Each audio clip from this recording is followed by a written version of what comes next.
Donc c'était juste pour souhaiter à tout le monde la bienvenue et pour expliquer un peu la raison d'être de cette rencontre, qui est une rencontre d'échange autour du savoir, autour de la connaissance.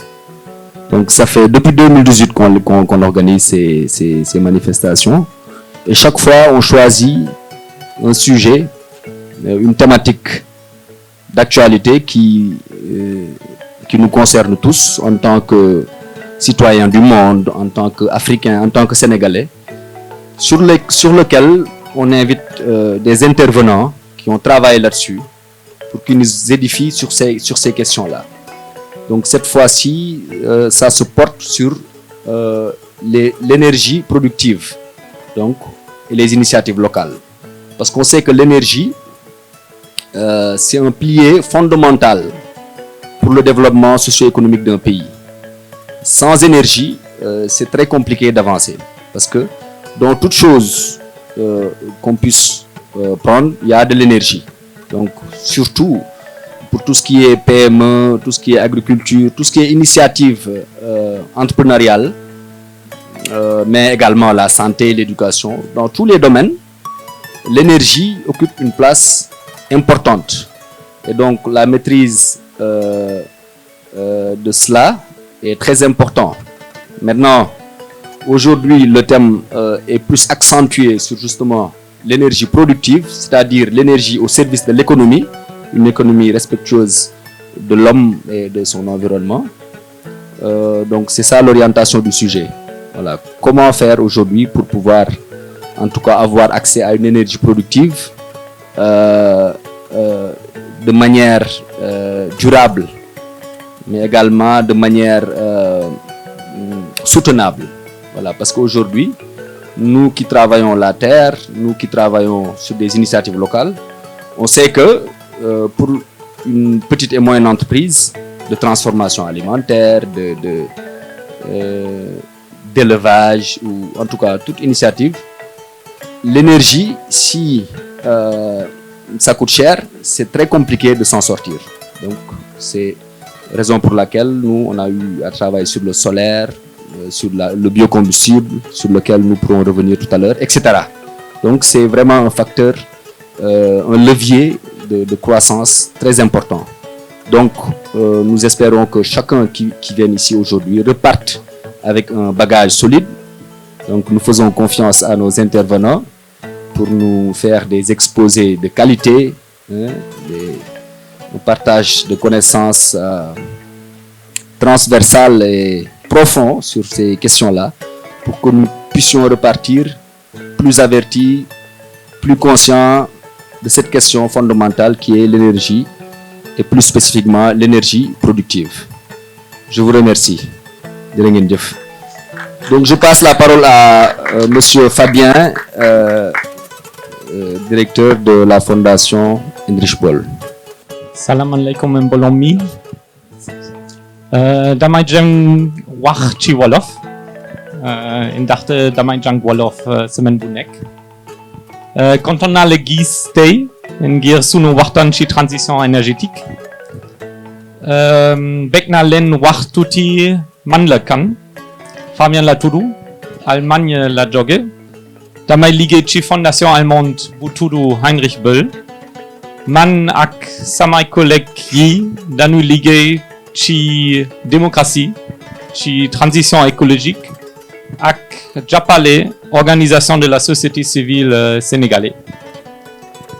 Bala ñuy tàmbali, bég naa wax ni guddi gi nelawuma bu baax. Ndaxte dama doon topp xaalis yi ak situation politique ci Sénégal. Jàng naa ay xibaar yu bari guddi gépp te xalaat naa ne am na solo bu nu ci waxtaan tey. Ndaxte menu nu waxtaan ci transition énergétique ti bàyyi ci wetu situation politique bi ak itam mburu dette bi. Donc la situation de la dette, je pense que ça c'est aussi très important. Je vais m'arrêter là en wolof, je suis vraiment désolé. Peut-être juste quelques mots en français par rapport à la thématique. En on a senti qu'il y avait beaucoup de différentes divergences et de divisions au sein du gouvernement sénégalais. Mais je pense qu'une question où il y avait quand même toujours du consensus, c'était la question de la politique énergétique au Sénégal.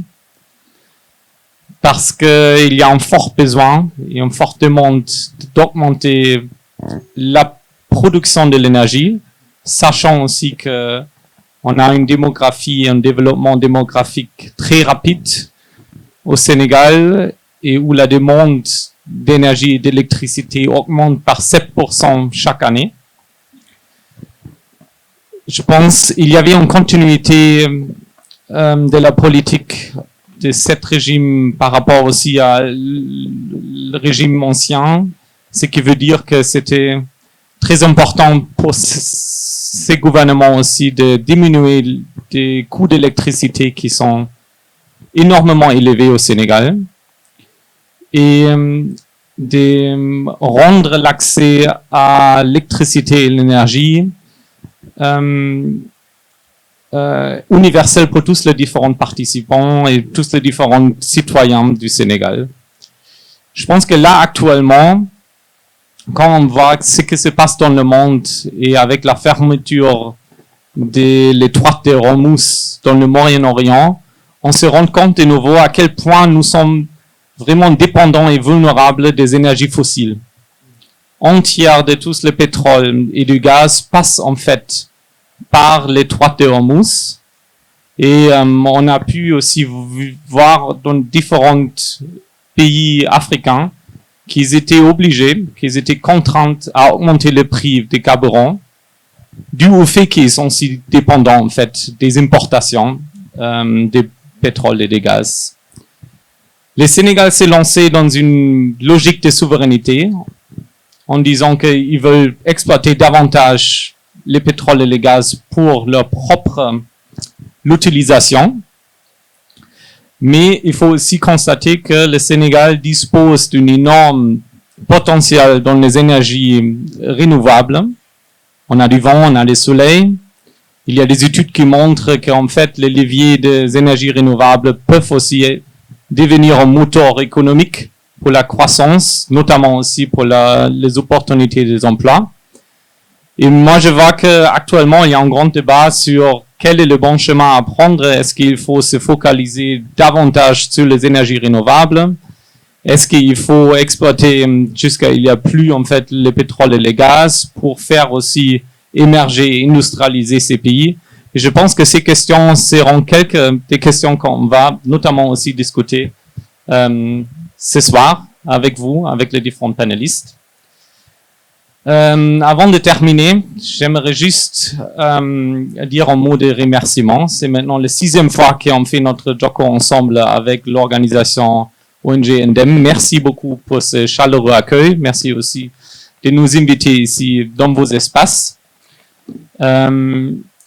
Je pense que on a aussi dit que ça sera important de décentraliser un peu les activités cette année. Donc, je peux vous déjà dire qu'on aimerait bien ou envisage de faire aussi un Joko qui n'est pas seulement à Dakar tout le temps, mais peut-être aussi dans différentes régions. Je veux remercier aussi les différents panélistes. Merci d'être là, d'avoir le temps de discuter aujourd'hui. Si vous ne connaissez pas encore Malène, elle va se présenter aussi, mais elle a ensemble, en collaboration avec la Fondation, aussi fait un podcast qui est exceptionnel sur notamment ces différentes thématiques dont on s'intéresse, comme la transition énergétique ou aussi la question de la souveraineté alimentaire. Donc, si vous allez chercher sur les réseaux sociaux pour elle, vous allez trouver aussi ce podcast qui en a été produit.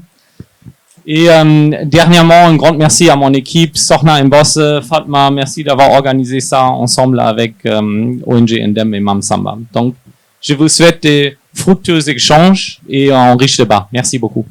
L'ONG des villageois d'Ndem, merci également à la Fondation Heinrich Böll pour cet accueil. Je suis Moustapha Fall et j'ai l'honneur aujourd'hui d'animer cette 16e édition de Joko. Aujourd'hui, nous allons parler de la transition énergétique au Sénégal en faisant focus sur tout ce qui est énergie productive. Pour cela, nous avons 3 panélistes. Le professeur, que je vais après donner la parole pour chacun d'eux puisse se présenter. Il y a le professeur Balla Diomgom, qui est professeur à l'Université Anta Diop de Dakar. Il y a aussi Malem Gueye, qui est entrepreneuse aussi, et directeur des opérations et associé au niveau de E3C. Il y a aussi Fatma, qui est chargée de programme au niveau de la Fondation Heinrich Böll. Bienvenue et merci également d'avoir répondu présent à cette 16e édition de Djoko. Donc je vais passer la parole à Malem qui va se présenter, après on va faire le tour de table. Merci. Donc, salam alaikum à tous, bonjour. Donc, mon nom est Malem Gueye. Je suis entrepreneur au Sénégal depuis maintenant 2017, spécialisée dans les énergies renouvelables et le développement durable de manière générale. J'ai créé avec des associés l'entreprise après avoir fait une expérience en Occident et à l'étranger pour rentrer au Sénégal, tout simplement pour avoir des projets à impact pour ma communauté et pour mon pays de manière générale. Donc merci à la Fondation Heinrich Böll pour cette opportunité de parler d'un thème qui me plaît spécifiquement et surtout que je trouve très très intéressant. Merci. Assalamu alaikum. Ñoo ngi leen di ziar yéen ñëpp. Bonsoir à tout le monde. Je réponds du nom de professeur Balla Diomgom. Je viens du département de physique de la faculté des sciences et techniques de l'université Cheikh Anta Diop de Dakar. Je suis professeur titulaire et je travaille en tant que spécialiste des matériaux. Je travaille précisément sur la nanotechnologie et les nanomatériaux de manière générale.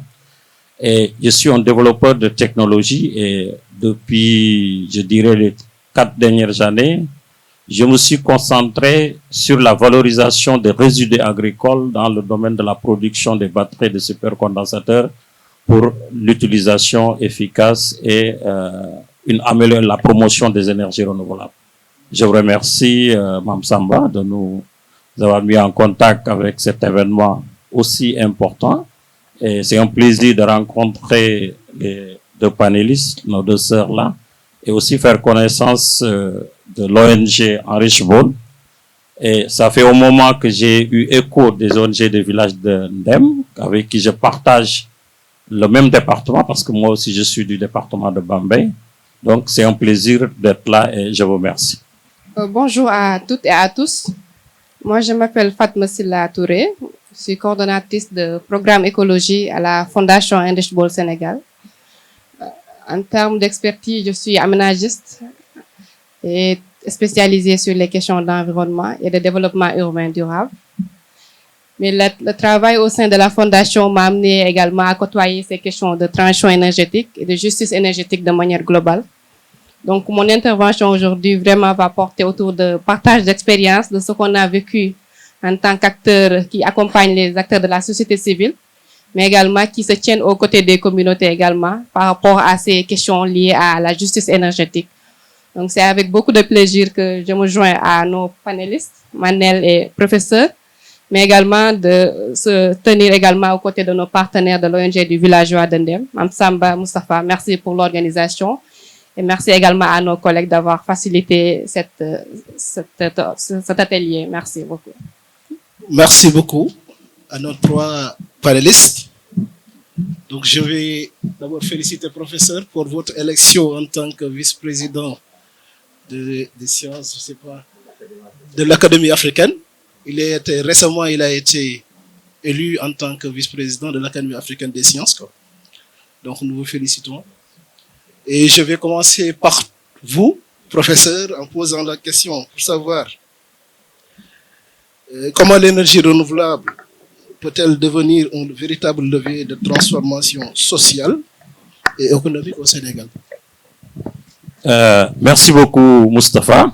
Ça, c'est une question très pertinente parce que c'est une question d'actualité. Mme Samba a posé une question tout à l'heure. Il m'avait chargé d'aller réfléchir et répondre à la question comment on appelle énergie en Wolof. Donc, avant de répondre à votre question, je sais pas, je suis sérère, mais quand un sérère tente peut-être de parler un peu de Wolof, ça va être un peu difficile, mais je pense que du point de vue concept, l'énergie, on pourrait l'appeler Katan. Katan. Alors, bon, quelqu'un pourra passer à la force mon moins dolé. Donc, moi, je pense que je suis pas Wolof, mais on peut retenir ça en attendant, aller essayer de développer et trouver une solution beaucoup plus précise. Donc, il ne faut pas rejeter mon safara, quoi. Non, safara, c'est une forme d'énergie. Ouais, c'est une forme d'énergie. Voilà, c'est ça. Alors, donc, en revenant sur le sujet, Moustapha, bon, je voulais quand même préciser que si vous donnez la parole à un académicien, il va falloir contrôler votre temps parce que nous avons parlé, nous parlons très beaucoup. Exactement. Alors, donc, ceci dit, moi, je trouve que aujourd'hui, notre pays, le Sénégal se trouve dans un tournant énergétique de son histoire, surtout en termes de transition énergétique. Et cette transition énergétique, je pense que ne doit pas être tout simplement perçue comme une réponse purement climatique. Et je vois très bien que aujourd'hui, d'après la thématique, vous travaillez sur l'écologie et tout ça, mais je pense qu'on peut aller au-delà de ça, compte tenu du contexte actuel que le Sénégal est. Le Sénégal dispose, si mes recherches sont bonnes, et je pense que ça fait un moment, que nous remarquons que le Sénégal fait partie des pays les plus ensoleillés au monde. Alors, le Sénégal reçoit à peu près de 5 à 7 kWh par mètre carré par jour. Et nous qui sommes des physiciens et nous sommes dans ce domaine, nous avons la quantité et la capacité de comprendre le potentiel énergétique qui est derrière cet ensoleillement. Alors, cet ensoleillement, si nous regardons, ça peut durer jusqu'à 3000 heures annuellement. Alors, donc ça, c'est une source d'énergie intéressante. Alors, le principal problème est que les défis que nous pouvons relever à partir, parce qu'il y a un potentiel énergétique qui est important, il y a l'économie qui y dépend fortement, et ces énergies peuvent rapporter aujourd'hui plus de 45% de la production électrique nationale. Et aujourd'hui, on peut noter que ça, c'est lié au combustible. Bien vrai que le Sénégal est entré dans la plateforme des pays de producteurs de combustible, mais est-ce que la question qu'on doit se poser, le directeur en a parlé, l'a projet tout à l'heure, allons-nous dans un contexte, c'est quoi la direction qu'on doit prendre? Est-ce qu'on va rester dans le domaine fossile ou bien qu'est-ce qu'il faut faire? Est-ce qu'il faut tout simplement augmenter la contribution des énergies renouvelables pour aller vers un mix énergétique? Et ça c'est un débat national. Et moi, je pense que le Sénégal peut aller vers un mix énergétique où aujourd'hui, la contribution des énergies renouvelables peut avoir une part au-dessus même de la contribution des énergies fossiles. Parce que le potentiel est là. Que ça soit le solaire, que ce soit l'hydraulique, que ça soit l'éolienne, que ça soit tout la biomasse, un domaine que je travaille depuis un moment. Et ces contributions peuvent aujourd'hui pousser le Sénégal, aujourd'hui qui dispose chaque année de plusieurs centaines de milliards de francs CFA. Donc réduire cette mine d'argent que nous injectons sur l'importation des produits pétroliers. Et ça, c'est un aspect aussi important qu'on doit prendre en compte.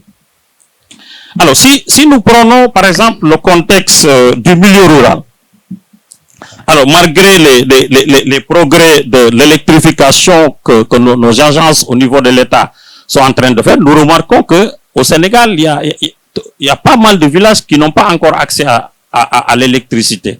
Et je pense que ça aussi, il y a un aspect culturel qui est lié à cela. Si vous partez, par exemple, dans la commune où j'habite, nous avons 62 villages. Et la distribution géographique de ces villages ne permet pas aujourd'hui au réseau de la Sénélec d'avoir un truc optimal. Donc ça, c'est des aspects culturels. Et là, la réponse à ce manque pourrait provenir, par exemple, des énergies, notamment en ayant des microgrids où on pourra exploiter l'énergie solaire. Donc, je pense que la transition énergétique ne sera donc pas réellement réussie lorsque le Sénégal passera aujourd'hui à travers, on doit quitter le modèle de consommateur vers le modèle de producteur de technologie. Ça, c'est un aspect clé, monsieur le modérateur, qu'il faut noter. Donc, le Sénégal doit commencer par aujourd'hui passer d'un modèle de consommateur de technologie à un modèle de producteur technologique. Et ça, c'est un aspect qui non seulement peut aller au-delà de la production énergétique, mais ça peut être appliqué dans tous les secteurs de développement de ce pays. Et je voudrais arriver maintenant après ce contexte, parler un peu de l'énergie productive, que je vois comme qui est la vraie clé du développement local. Alors, l'un des points les plus importants lorsque j'ai lu les termes de référence concerne cette notion d'énergie productive. Et nous, on en a travaillé depuis un moment où il est important aussi de noter que l'électricité ne doit pas seulement servir à éclairer les maisons. Parce que elle doit permettre aujourd'hui de transformer la production agricole. Ça, aujourd'hui, si vous allez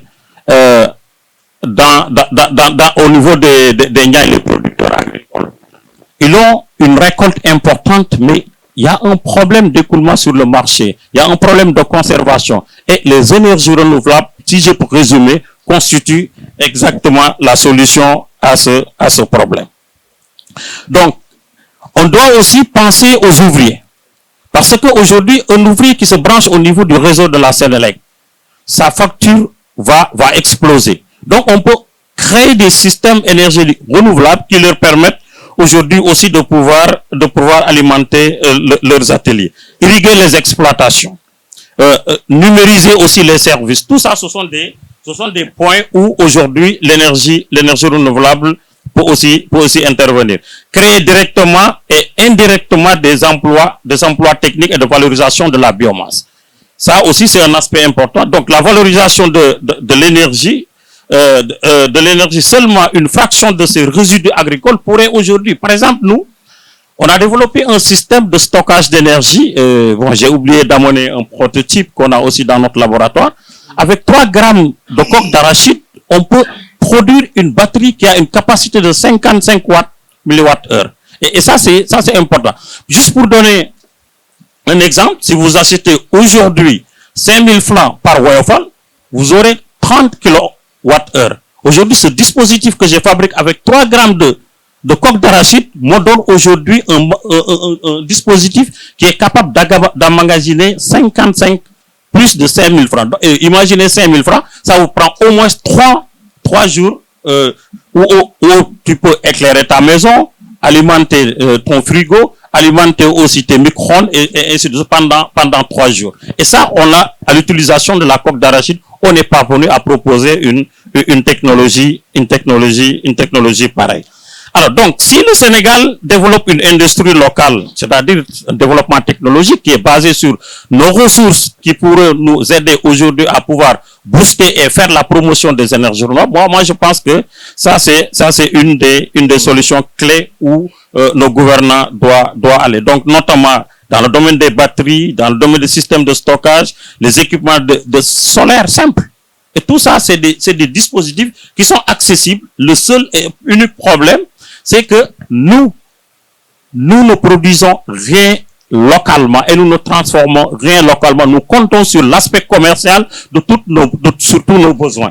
Et monsieur le modérateur, je ne sais pas si encore le temps est permis. Oui, je pense que comme c'est pas, on ne veut pas que ce soit que des débats monologues. Très bien. Peut-être je vais essayer de donner la parole. Voilà, merci beaucoup.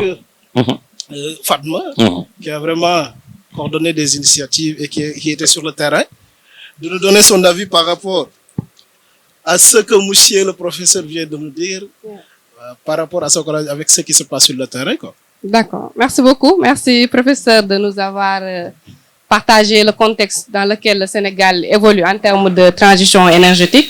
Et je pense que le Sénégal a fait quand même des avancées assez notables en termes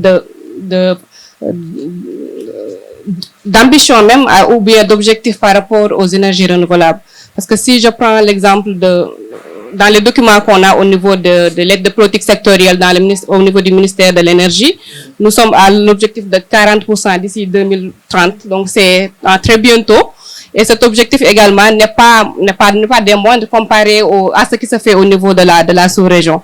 Puisque comme vous l'avez dit, le Sénégal quand même est doté en termes de capacité d'ensoleillement, mais également l'énergie éolienne, l'hydromotricité également. C'est des sources d'énergie que le Sénégal dispose et dont on peut mettre à profit également dans notre système énergétique global. Donc, pour rejoindre le professeur quand il dit que on est à la croisée des chemins, parce que le Sénégal avait fait des avancées majeures, ça c'est depuis les années 80 en termes d'électrification par les énergies renouvelables, mais quand même à partir de 2014 avec les découvertes de pétrole et de gaz, en termes de cheminement, le Sénégal a pris une virage, je dirais, par rapport à l'exploitation de nos ressources fossiles, c'est-à-dire le pétrole et le gaz.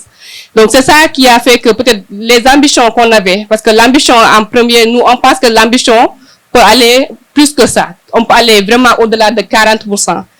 Mais dans ce contexte mondial très difficile, même pour l'accès aux investissements, parce que pour accéder à l'énergie renouvelable, il faut des investissements. Et le Sénégal, malheureusement, ne dispose pas des investissements au niveau interne. Donc, il va falloir aller sur le marché international pour pouvoir disposer de ces investissements pour développer des projets d'énergie renouvelable. Et ça coûte extrêmement cher. Et c'est dans ce sens-là que j'apprécie ce qu'il a dit au niveau de nos villages, où le réseau de Sénélec ne peut pas accéder dans certaines zones en termes d'accessibilité géographique.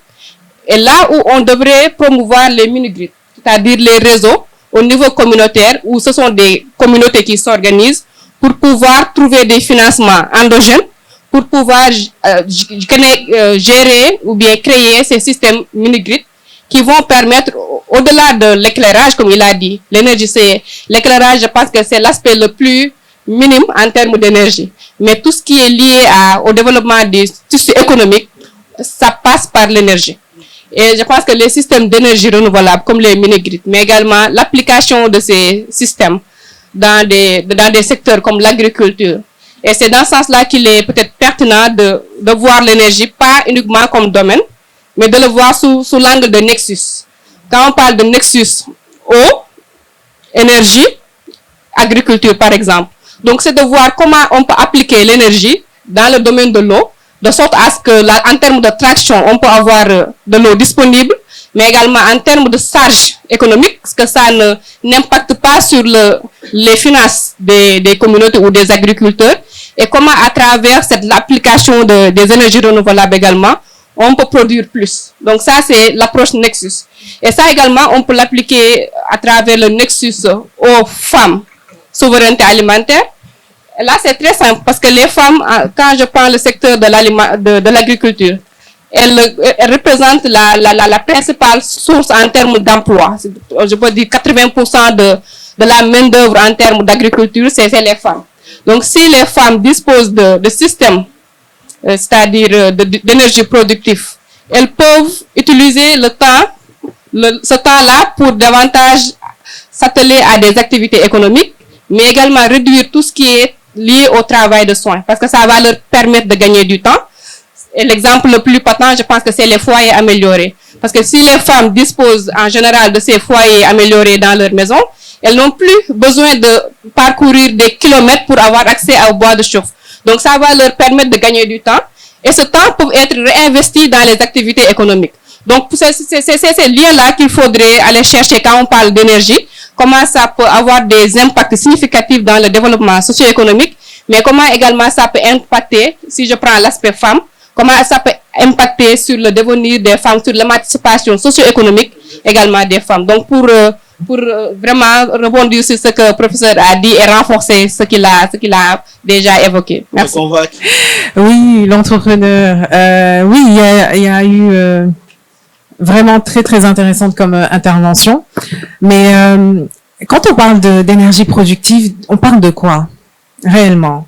Est-ce que déjà jusqu'ici vous arrivez à comprendre que nos deux panélistes viennent de vous dire que avec l'énergie, c'est pas juste produire de l'électricité là, c'est produire de l'électricité qui va créer de la valeur. Et moi, en tant qu'entrepreneur aujourd'hui, sur le terrain, ça donne quoi, tout simplement? Quand on parle de théorie, d'accord, mais sur le terrain, qu'est-ce que ça donne? J'ai des clients, vous avez parlé des zones d'Ignay, par exemple, où je suis très active.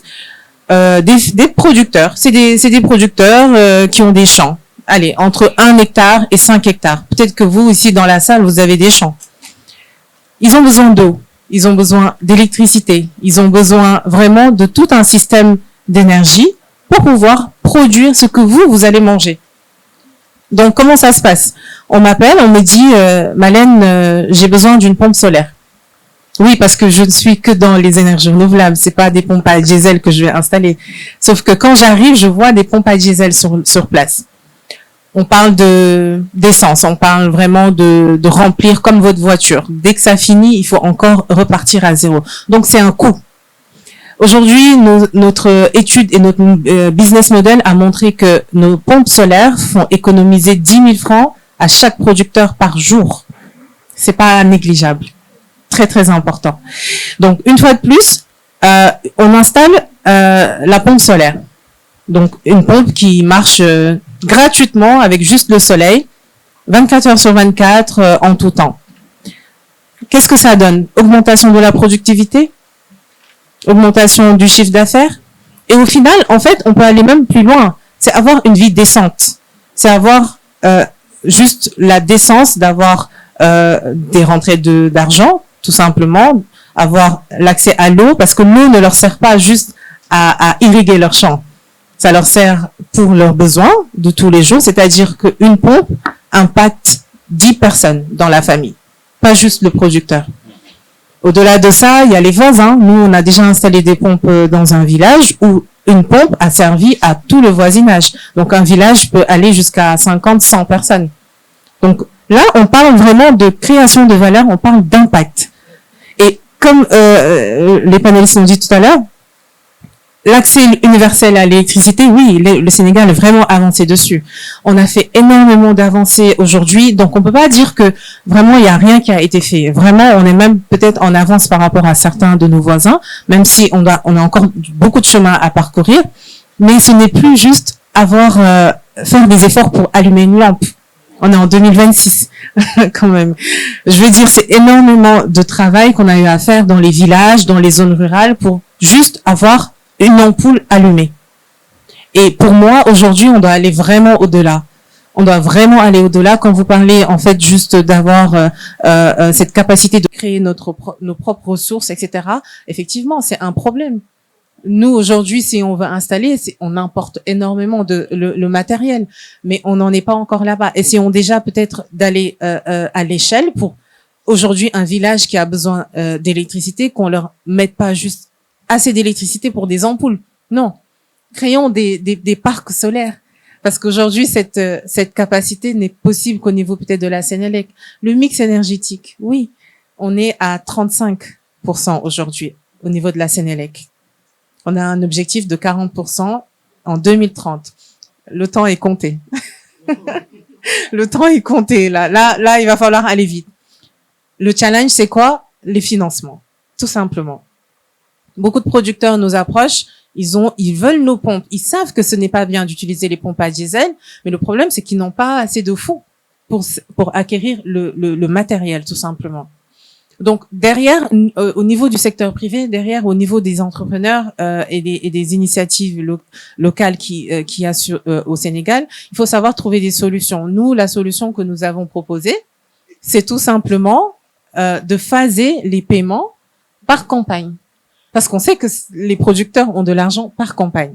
Donc ça, c'est des solutions qu'on a aujourd'hui. Et Mariam, pour vous relancer, est-ce que vous pensez que la recherche sénégalaise est assez connectée aux réalités de terrain et aux besoins de communauté? La réalité du Sénégal, vous dites? Oui. La recherche sénégalaise, oui. Les professeurs, là. Je dirais que c'est une bonne question parce que beaucoup de choses se passent ici. Je prends Dakar, c'est la capitale, mais le terrain est toujours différent. Je dis toujours que l'impact se passe quand on fait passer la théorie, bien sûr, à l'exécution sur le terrain. Et la différence est toujours là, on le voit. Quand on parle de développement durable, on parle d'environnement, il faut être vert, il faut vraiment, voilà. C'est pas bien connecté alors. Il y a toujours quelques différences. Il y a certes une théorie qui est là, mais je veux dire, là par exemple, quand on va sur le terrain, moi je suis dans ce secteur depuis quand même plusieurs années. Là, j'étais à Matam il y a quelques jours, mais je peux vous dire que à chaque fois que je vais sur le terrain, la réalité me choque encore plus tous les jours. J'ai parcouru encore à ce jour des villages qui n'ont pas d'électricité, zéro électricité. Nous, on y va pour leur installer justement des panneaux solaires. On leur donne le minimum. Et je vous dis, à chaque fois, j'ai la même réaction. J'ai quand même le cœur brisé parce que je me dis que le minimum que l'humain exige aujourd'hui, ils ne l'ont pas. Et ça, c'est une injustice quelque part. C'est ce qu'on appelle justement cette injustice. Maintenant, les difficultés que j'ai nommées sont un peu la cause. Ok, professeur. Merci beaucoup, Mustapha. Alors, moi je voudrais revenir un peu sur parce que vous l'avez posé tout à l'heure, le manque de technologie. C'est-à-dire qu'aujourd'hui, nous avons les ressources, le soleil, l'hydraulique, ainsi de l'éolienne. Mais nous n'avons pas une solution à nous. Et figurez-vous, on ne peut pas développer les énergies renouvelables, par exemple le solaire sans la batterie. Vous prenez la batterie au lithium, vous l'amenez chez moi à Bambey, je dis à 75 km, même parce que si vous dépassez Thiès, vous allez commencer à affronter la chaleur. La batterie va commencer à chauffer. Et la limite avec cette technologie, c'est que la batterie va exploser. Et nous, c'est-à-dire que ces technologies ont été fabriquées dans un contexte européen avec un climat bien ciblé. Exact. Alors que nous, en Afrique, nous avons un climat qui est purement tropical, donc nous devons développer des technologies connexes à nos réalités socio-professionnelles. Et ça, c'est des aspects importants et que nous, on est ancré à regarder les énergies renouvelables comme un marché d'exportation.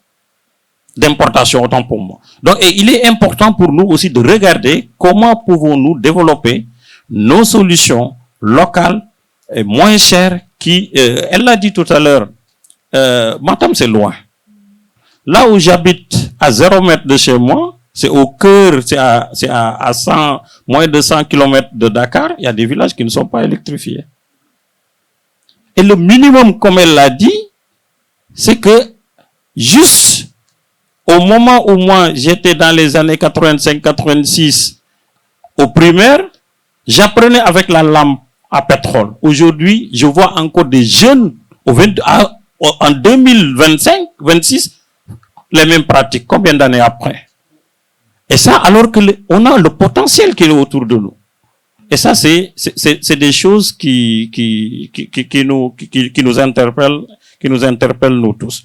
Alors que nous avons, comme je l'ai dit, il est important que nous voyons les énergies renouvelables au-delà du marché d'importation, d'exportation, comme un projet scientifique. Moi, je suis un scientifique, partout où je vais, je défends les scientifiques, parce que c'est eux qui donnent les solutions. C'est eux qui produisent les solutions. Aujourd'hui, au Sénégal, on n'a pas de pôle d'innovation dans les énergies renouvelables. Ça n'existe pas. Et il est important, on a des écoles académiques et tout ça où on nous apprend la théorie. Mais les entrepreneurs, quand ils viennent vers nous, nous ne pouvons que leur donner de la théorie. Eux, ils vont aller prendre leur argent, aller importer et même s'ils importent du matériel, il y a un problème de techniciens qui se pose déjà au Sénégal. Et donc la formation est aussi un autre aspect important. Alors qu'aujourd'hui, le Sénégal dispose d'une jeunesse importante. Le pourcentage, les gens disent qu'on est à plus de 75% de jeunes. Et aussi, les chercheurs sont compétents, parce qu'il y a des chercheurs qui, aujourd'hui, à part la coque d'arachide, produisent de l'énergie, ce qui est inadmissible. Et aussi, il y a la stabilité institutionnelle au Sénégal. Ça aussi, il faut le reconnaître. Et tout ça, c'est des aspects, c'est des limites, aujourd'hui, donc, qui nous interpellent. Donc, je vous remercie. Vous avez parlé de stabilité institutionnelle, peut-être on va un tout petit peu parler de l'actualité politique et pour savoir votre avis par rapport à cette actualité-là. Comment elle peut influencer cette transition énergétique-là, professeur? Ah, là c'est un autre domaine où j'ai pas beaucoup de compétences, hein, donc, mais quand même, dans une actualité, chacun a sa manière de le concevoir. Alors, donc, moi, ce que j'aurais dit sur ce point, c'est que au Sénégal, le malheur en est que on débat trop sur la politique. C'est-à-dire que tout est politique. Même dans nos salons, on ne parle même pas de comment dirais-je là, de développement, mais on parle de qui va gagner d'ici 4 ans après, alors qu'on on a le temps après pouvoir passer qui va être président en 2029. Mais aujourd'hui, faisons comme les villages de Ndem, organisons ces débats qui nous permettent de relever nos défis, qui nous permettent de nous orienter, qui nous permettent aussi de fabriquer des concepts pour s'en sortir. Donc, le problème politique, c'est ce qui engraine le pays là. Peut-être sur cette question, nous, en tant que fondation politique, je pense qu'on est très intéressés par l'actualité, puisque ça a également des incidences sur notre travail. Puisqu'on ne peut pas parler de la transition économique également sans pour autant parler de cette dimension politique également. Puisque c'est des orientations politiques que nos pays prennent en termes de transition énergétique. Et dans ce cadre, pour ce nouveau régime qui a, dès son installation, a beaucoup mis l'accent sur la souveraineté énergétique. Donc, c'est des actions, je pense en termes de volonté quand même, il y a une volonté de se baser sur nos ressources propres pour pouvoir amener nos communautés à pouvoir accéder à l'énergie. Et voir ce contexte politique avec, je pense que moi, le sentiment que j'ai, c'est l'incertitude en tout cas. C'est ça qui m'anime présentement. Puisqu'il y a des projets qui étaient en cours, des projets déjà avec l'exploitation du pétrole et du gaz. Mais sur la question même de la transition énergétique, le Sénégal était engagé sur le JETP. Le JETP qui était un processus de transition énergétique juste que le Sénégal a paraphé depuis 2023. Et dans ce JETP, il y avait un engagement des bailleurs multilatéraux qui s'étaient engagés à appuyer le Sénégal à hauteur de 2,5 milliards d'euros pour pouvoir arriver à l'objectif de 40% d'énergie renouvelable. Mais avec cette situation politique également, il faut se mettre dans la peau des bailleurs. Comment un bailleur qui est à quelques centaines de kilomètres voit la situation actuelle en termes d'incertitude, mais si on met également le parallèle avec la situation économique, l'endettement du Sénégal. L'endettement du Sénégal également fait que l'État du Sénégal n'est pas ouvert à chercher d'autres bailleurs ou d'autres investissements qui peuvent renflouer le service de la dette. Donc tout ça, c'est des aspects économiques qui peuvent déteindre sur les questions également politiques. Et nous, en tant qu'observatrices, mais également citoyennes en tant que Sénégalaises, moi je suis très anxieuse, vraiment pour dire vrai par rapport à cette situation. Et on espère qu'on aura une meilleure visibilité pour permettre déjà au Sénégal de pouvoir relancer les projets d'énergie renouvelable. Parce que beaucoup de projets sont à l'arrêt. Et pour arriver à l'atteinte de l'objectif de 2030, l'accès universel à l'énergie, il nous faut beaucoup d'investissements. J'ai entendu c'est autour de 400 milliards de francs CFA pour arriver à l'accès universel à l'énergie. Et ce n'est pas des fonds disponibles, c'est des fonds qu'on pense mobiliser avec des partenaires internationaux. Et si la situation géopolitique au niveau interne se détériore, je touche du bois que ça s'arrête là, que ça... Mais si ça se détériore, donc je suis triste pour mes communautés ou pour mes amis ou pour ma famille de Bambey. Je suis aussi de la région de Diourbel, qui n'ont pas encore accès à l'énergie et qui attendent, qui espèrent de ce nouvel gouvernement pour pouvoir accéder à l'énergie. Donc pour voir, c'est assez subtil, mais il y a des ramifications sur la transition énergétique également. Exactement. Merci. Malène? Moi, je suis peut-être pas trop d'accord avec professeur. Je suis entrepreneur, donc faudra me comprendre. Hein. La politique, oui. Il faut pas toujours parler que de ça, parce qu'il y a quand même beaucoup d'autres sujets. Mais j'ai appris que tout était politique. Tout. Ce que nous sommes en train de faire quelque part, c'est politique. Donc, on a besoin de la politique pour arriver à nos fins. Par contre, je suis totalement d'accord sur une chose, et je le dis à mes confrères aussi, entrepreneurs ou autres, hein, quand nous sommes dans une crise ou qu'on vit un problème, pour nous, en tout cas sénégalais, on a tendance à appuyer, à nous appesantir sur le problème. Qui a fait quoi? Qui est le responsable? Donc, je comprends cet aspect.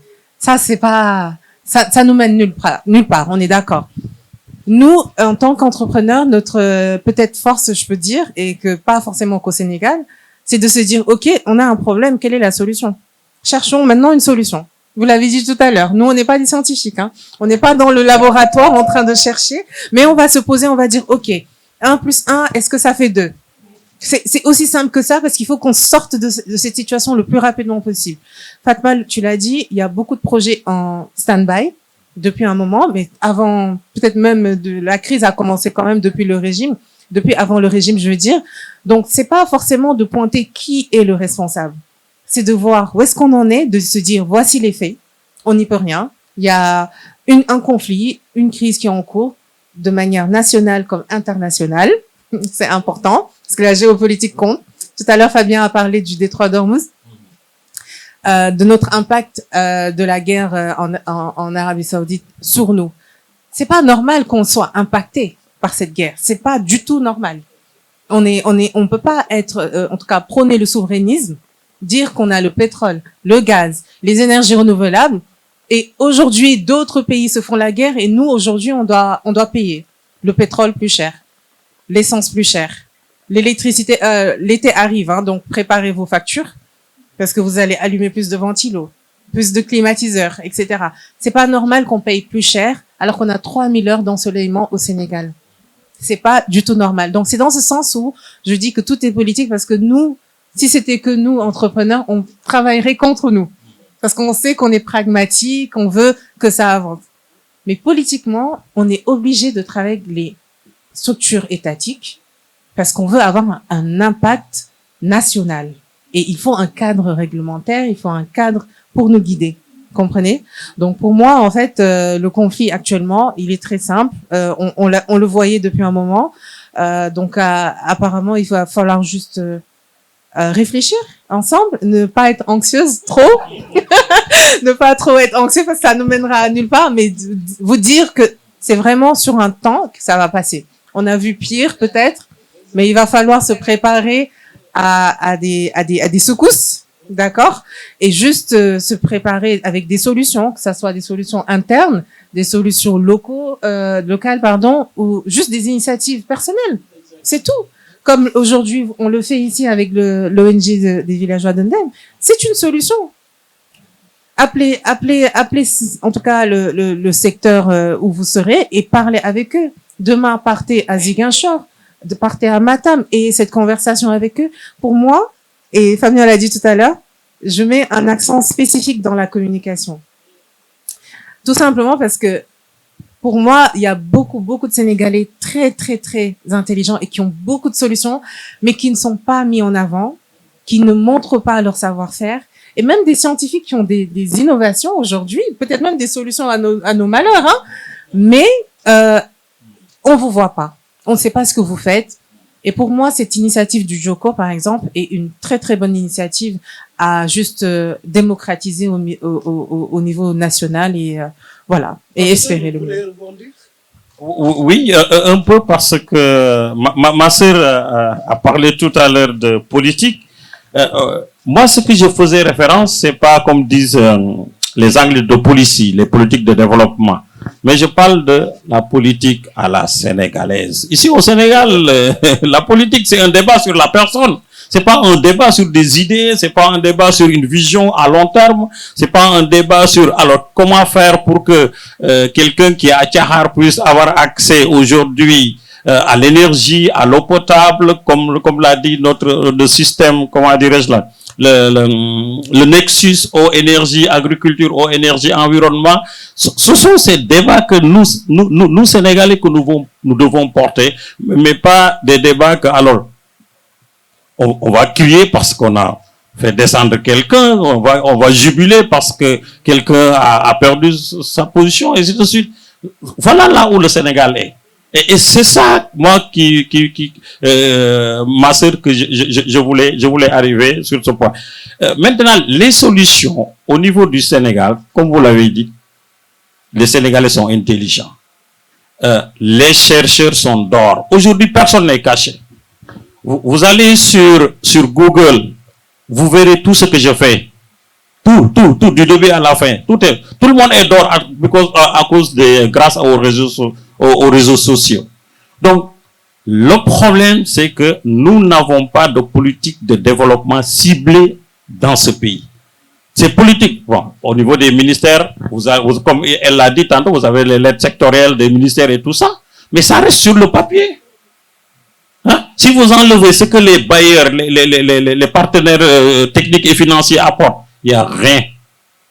Parce que nous n'avons pas cette souveraineté, reste sur nous allons faire ceci, nous avons envie de faire ceci. C'est ça le débat. Et c'est ce qu'il faut déplorer. Mais on va peut-être parler des enjeux, surtout côté des femmes. Fatma, comme en tant que coordinatrice de programme. Merci beaucoup, Moustapha. Je pense que la dimension genre nous représente quand même une question transversale très importante pour la Fondation Heinrich Böll et aussi le travail que nous accompagnons avec la société civile sénégalaise. Et c'est dans ce même contexte que la Fondation a tendance à virer maintenant de transition énergétique juste, mais dire transition énergétique juste. Donc il faut bien arriver à cette transition, mais il faudrait qu'elle se fasse de manière juste. C'est-à-dire en termes d'accessibilité. C'est-à-dire que même je pourrais diviser même, ou bien ce concept même de juste par rapport à tout ce qui est justice distributive. C'est-à-dire de faire en sorte que les femmes aient accès aux ressources, c'est-à-dire qu'elles participent dans les prises de décision, puisque quand on parle d'énergie en général, c'est des débats assez lointains pour nous autres, hein.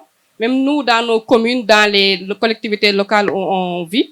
C'est très rare qu'on puisse avoir un débat orienté sur les questions de justice, d'énergie, je veux dire. Parce qu'en général, c'est des orientations politiques, c'est l'État qui donne une orientation par rapport à une politique énergétique.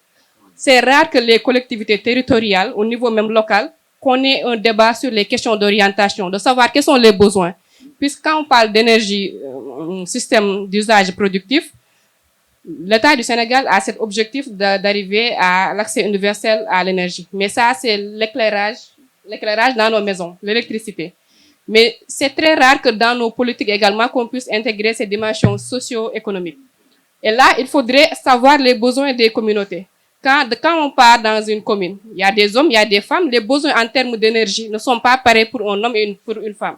Et là, il faudrait faire ce travail de diagnostic, de concertation au niveau communautaire déjà pour identifier quels sont les besoins. Parce que c'est en connaissant ces besoins qu'on arrive à adapter les formes d'énergie qu'on va proposer dans ces communes pour pouvoir arriver à un développement économique. Parce que tout ça, ça se réfléchit déjà en communauté, que les institutions que c'est chargées même de la mise en œuvre de ces politiques énergétiques, que ce soit l'ASER ou l'ANER ou même la Sénélec, puissent également avoir des orientations ou des projets ciblés par rapport aux besoins de ces communautés. Donc ça, c'est la dimension, tout ce qui est inclusion. La dimension participation, c'est important pour nous quand on parle de transition énergétique. La question également de l'accès. Parce qu'en général, au Sénégal, on parle d'accès, c'est juste que le réseau de la Sénélec arrive dans une localité ou une autre. Mais le réseau peut arriver dans une localité et les communautés n'ont pas l'accessibilité financière pour pouvoir accéder à ces énergies-là. Et dans ce cas-là, je peux donner l'exemple d'un projet l'année dernière qu'on a accompagné avec Ecofam, qui est un réseau de femmes qui travaillent sur les questions de transition énergétique dans le nord du Sénégal, où on a fait des études de cas pour voir les associations de femmes qui travaillent dans les secteurs productifs. Et il y avait une association qui se nomme REFAN, qui regroupe plus de 16 000 femmes qui travaillent dans la transformation du lait. Et vous voyez comment ces femmes-là sont véritablement impactées par la question de l'énergie. Parce que pour pasteuriser, pour garder le lait, il va falloir qu'ils déboursent beaucoup d'argent en termes de gasoil, comme tu disais, Malène. Et il y a un manque à gagner assez important. Et ils ont eu à avoir l'expérience d'une petite unité de pasteurisation à base solaire. Et vous allez voir les marges qu'elles ont pu gagner à travers l'utilisation de ces systèmes solaires au niveau local. Donc ça, c'est des exemples de même associations ou de GIE qui se regroupent de manière endogène. Donc c'est un autofinancement parce que ce sont les femmes qui se sont autofinancées à travers des tontines pour pouvoir avoir ces échelons au niveau des organismes comme votre entreprise pour pouvoir accéder à ces systèmes solaires. Donc là, c'est pour dire qu'il y a des solutions qui existent, mais il faudrait que les communautés soient au cœur de cette transition énergétique. Elle ne doit pas être à côté ou bien consultée après. Donc il faudrait que les communautés soient au cœur de la transition énergétique. Il y a également un autre aspect qui nous semble très important pour nous, la Fondation, quand on parle de transition énergétique, c'est la question également de la redevabilité, puisque c'est beaucoup de fonds, beaucoup de projets d'envergure que nous avons au Sénégal. Parce que, mine de rien, on a beaucoup de projets d'envergure sur les énergies renouvelables. On a le projet de Taïba Ndiagne à Thiès. Il y a le projet également à Bokol par rapport à l'énergie solaire. Et en général, ces projets, c'est des projets de grande envergure. Et il y a des impacts sur le plan foncier. Et en général, quand il arrive la décision de prendre du foncier pour pouvoir donner à ces entreprises multinationales, c'est pas même pas des entreprises sénégalaises, hein, malheureusement. Là, peut-être Malène pourra en revenir, puisque l'ensemble de ces gros projets qu'on a sur les énergies renouvelables, c'est porté par des multinationales étrangères. Donc, en termes même de retombées par rapport à l'économie locale, il y a des choses à redire, en tout cas. Mais pour revenir à ces questions de foncier, donc tous ces grands projets-là, c'est en général les femmes qui en pâtissent parce que quand on prend la décision d'allouer des terres dans une collectivité territoriale, en général, c'est les terres des femmes qui sont prises et qui sont reversées dans ces grands projets. C'est le cas de Taïba Ndiagne où même des associations de femmes se sont levées pour dire que elles n'ont pas vu de retombées sur le plan de l'emploi. Au contraire, ce sont leurs terres qui étaient de bonne qualité pour faire du maraîchage parce que c'est dans la zone des Niayes qui ont été mis dans le cadre de ce projet-là. Donc ça également, quand on parle de transition énergétique également, il faut faire très attention par rapport auxquelles terres utiliser, puisque ça peut également créer des inégalités sociales au niveau des communautés. Donc les énergies renouvelables, c'est bien, mais il faudrait être très regardant par rapport à quel type d'énergie renouvelable également soutenir dans nos pays également. Donc c'est un peu ces aspects-là que je voudrais mettre en exergue. Merci. Je pense que Fatma a dit presque tous les points les plus importants. Mais effectivement, la place de la femme aujourd'hui, elle est indéniable dans notre société. Dans mon domaine, toujours pour donner un exemple, quand on donne accès à l'énergie et à l'eau à une femme, c'est pas juste pour elle. Dites-vous, c'est toute la famille. Tout le monde connaît ici comment est constituée la famille avec nos mamans, par exemple. Et l'impact que ça peut faire chez elle, chez sa famille, chez ses enfants.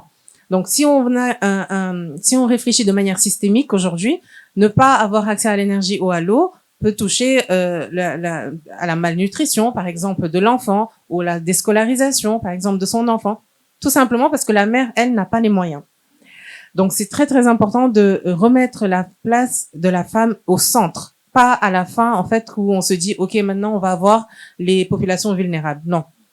Moi, quand je vais sur le terrain, je vois très peu d'hommes. Sur le terrain, dans les champs, je vois les femmes.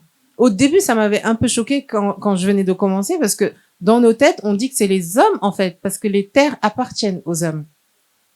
Mais on voit que les femmes, c'est elles qui font presque tout le travail. Puis après, comme dit Fatma, elles ont encore besoin d'énergie pour transformer ce qu'elles auront produit. Donc, elles ont un très fort besoin ici au niveau énergétique. Et des grands projets, oui, les grands projets, on a l'habitude. Hein, aujourd'hui, pourquoi nos entreprises ici locales comme la mienne aujourd'hui, qui sont spécialisées dans les énergies, ne sont pas bon, je vais pas dire choisis, mais en tout cas, ne sont pas mis en avant pour ce type de projet. Je dis toujours, pour le souverainisme qu'on veut tellement mettre en avant, il va falloir mettre en avant le secteur privé national. Produire ici, consommer ici. Mais souvent, ce qui se passe, c'est que dans ces grands projets, justement, on intervient en tant que prestataire.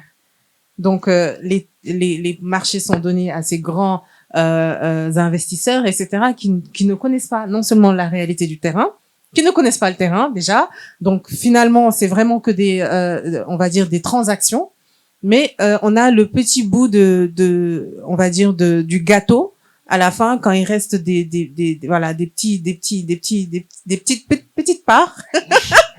Vraiment des toutes petites parts. On va dire ok, on va prendre une entreprise sénégalaise à côté pour faire l'installation qui aujourd'hui est maîtrisée par beaucoup d'entreprises comme la mienne. Mais le problème c'est quoi? On doit prouver 2 fois plus fort que les autres. On doit exister 2 fois plus fort que les autres. Et pourtant, on est des Sénégalais. On est des Sénégalais et d'autant plus qu'on est revenu, on a investi nos propres fonds. Donc aujourd'hui, je pense que le secteur privé national mérite encore plus de reconnaissance et pas que dans la transition énergétique. Et pour les femmes, ça sera aussi pareil pour la reconnaissance. L'avis des chercheurs? Alors, donc je voulais juste intervenir en disant à ma sœur que vous ne trouverez plus d'hommes dans le milieu rural parce qu'ils sont tous à Dakar. Ce sont les femmes qui cultivent les terres. L'exode rural, on n'a pas depuis un moment, depuis nos indépendances, je pense que le Sénégal n'a pas développé de solution pour le monde rural. On est concentré sur le développement d'infrastructures entre Dakar, Thiès, Touba. Bon, si tu prends le contexte de Touba, il est construit par ses habitants. Ouais. Et Kaolack, en quelque sorte. Mais si vous allez dans le monde rural, tous les jeunes sont ici à Dakar. Tu vas conduire ta voiture, tu verras un jeune qui a laissé des milliers d'hectares dans son village et il a un sachet d'un damaras qu'il vend qui ne fait pas, le total ne fait même pas 5 000. Alors que la valeur ajoutée qu'il a laissée chez lui, avec sa femme qui n'a pas les capacités d'exploiter, alors que lui, il pense que sa réussite se trouve ici. Donc, je pense que ça, c'est des aspects, il faut un aménagement au niveau local pour pouvoir créer de la valeur ajoutée. Alors, maintenant, pour les femmes, excusez-moi, moi, je viens du village, je suis villageois et il y a un aspect que je voulais peut-être laisser qu'on pourra, les ONG, vous là, vous pourrez, puisque vous travaillez, c'est la santé de la femme dans la cuisine au monde rural. Vous les trouvez là-bas, je me demande, parfois je réfléchis, je me demande comment nos mamans ont arrivé à avoir 60 ans, 65 ans, parce qu'ils respirent des choses qui aujourd'hui, le gaz carbonique, les particules fines qui détruisent des poumons, mais eux, ils partent. Donc ça, c'est des aspects de sensibilisation, d'intervention que les ONG peuvent prendre. Donc, c'est-à-dire que les énergies rurales, leur déploiement, la cuisson verte, on doit réfléchir et faire des promotions pour ce pays-là. Donc, je vous remercie. Merci. Avant de passer la parole au public, je voulais vous poser une question pour savoir si vous devriez nommer une action prioritaire, une seule, pour accélérer le déploiement de l'énergie renouvelable productive au Sénégal dans les 5 prochaines années. Que serait laquelle? Professeur, on commence par vous. Allez-y. Moi, vous pouvez donner plusieurs propositions aussi. Moi, ça serait l'investissement. L'argent. L'argent. Donc, sans l'argent, au Sénégal. Vous êtes d'accord?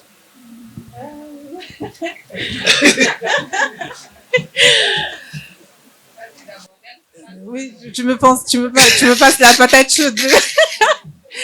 L'argent est très important. On va se dire la vérité, c'est très très important. Mais Mais je pense que tout à l'heure, vous avez parlé des problématiques au niveau des villages. Et ça, c'est parce que justement, ça n'a pas atteint un niveau où il y a de la création d'emplois. Donc, ces jeunes doivent venir à Dakar. On peut les comprendre. Hein. Ils n'ont pas d'emploi quelque part. L'homme n'aime pas souffrir dans son environnement, d'où la migration. Mais je pense que donc la sensibilisation, pour moi, serait au niveau premier. Parce que pour moi, tout passe en fait par le mental. Tout passe par le changement de comportement, le changement de mentalité. Si aujourd'hui les jeunes ont cette mentalité de non, je veux développer ma ville ou mon village, je veux rester ici et trouver des solutions. Je suis né ici, je dois chercher à comment développer ma localité au lieu de toujours aller peut-être sur Dakar. Déjà, on est sur un avancement. Et ensuite, oui, si on reste quelque part et qu'on trouve des solutions, il faut de l'argent. Il faut de l'argent. J'ai juste un dernier point que je voulais mentionner, c'est le stockage.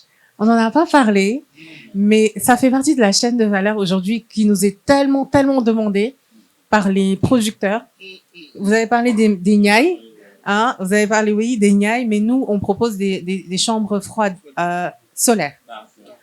Très important, mais voilà, parce qu'aujourd'hui, les niailles produisent énormément, mais vous l'avez dit, comment le vendre? Comment le vendre? Le temps de trouver des clients, il faut stocker quelque part. Donc, c'est un appel aussi qu'on fait souvent au secteur privé, aux fonds, aux investisseurs, de mettre l'accès sur les stockages au Sénégal. Donc, c'est ça pour moi. Sensibilisation. Donc, pour moi, pour compléter par rapport à mes collègues, ce qu'ils ont dit sur l'argent, la sensibilisation, moi, je dirais la volonté politique.